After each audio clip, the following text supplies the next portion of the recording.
Sure. So I wanted to start off by, asking ourselves as parents to notice. So here it says, check your emotions when your children argue, but really doesn't have to be an argument. I guess we could say when there's an unpleasant situation, whether it's, the example that Gloria, you shared, when you're seeking to spend a positive connecting moment with your daughter, and then this secondary, start by noticing, sort of like a self-check or a thermometer check of ourselves, because when we're thinking about nourishing that relationship between the siblings, they are constantly noticing each other, but most importantly, they're noticing us, and they're taking cues from us, as to how we feel about the situation, how we feel about each individual child. And so taking a breath and maybe, stepping away and doing our own thermometer check of where am I right now and what do I need and what am I feeling.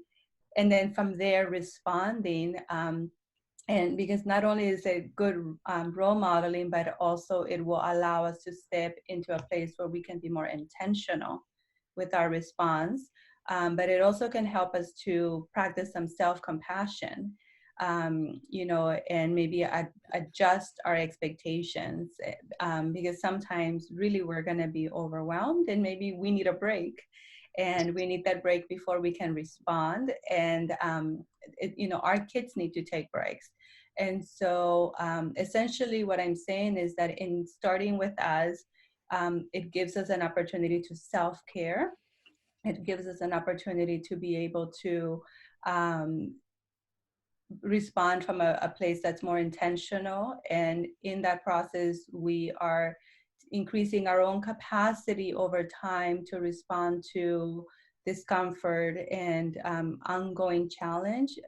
And the second big win is that we're modeling that for our children, who may also, whether they're neurotypical or on the spectrum, have some trouble regulating, because we know neurotypical kids can have difficulty also regulating. And regulating is not just trouble like expressing, but a lot of neurotypical children actually internalize their emotions, and it might, come out in other subtle ways. And Yeah. so by them seeing our process, they can become more comfortable in having a template of how to express their emotions in a way that's healthy. Um, Hmm. Yeah, can I just add to that? I Yeah. really agree with what you said. I think a lot of times the neurotypical child internalizes their feelings, um, and don't really readily express it. Like after the incident with my son, running out of the house and the police and all that, I I know my daughter felt really guilty that because mommy was spending time with me, therefore, this unpleasant situation happened. And like you said, I think we need to pay attention to the neurotypical siblings' feelings too. And often, in the chaos of life, we forgot to do that. So thank you so much for bringing that up. I think it's so important. yeah, and I think, when we take the time to, to say like how we're feeling, then we're providing that, we're giving permission for others to verbalize feelings like guilt or shame or anger, the feelings that we may have a harder time expressing or verbalizing. And so, yeah, it's so important to always start with ourselves, and to take care of ourselves. I remember when my children were younger, I felt really fatigued a lot, because like others of you were saying, the the hours of therapy and the driving and preparing special meals, I mean, the list goes on and on. And so I remember feeling very, like, just very fatigued. And my older son, my neurotypical, is highly verbal and processes by talking, and so sometimes I was just depleted. And so I had to learn to practice some of that self-care and some of that compassion. And as a result, I think now both of my boys are really good about honoring their own needs and requesting that alone time or setting healthier boundaries.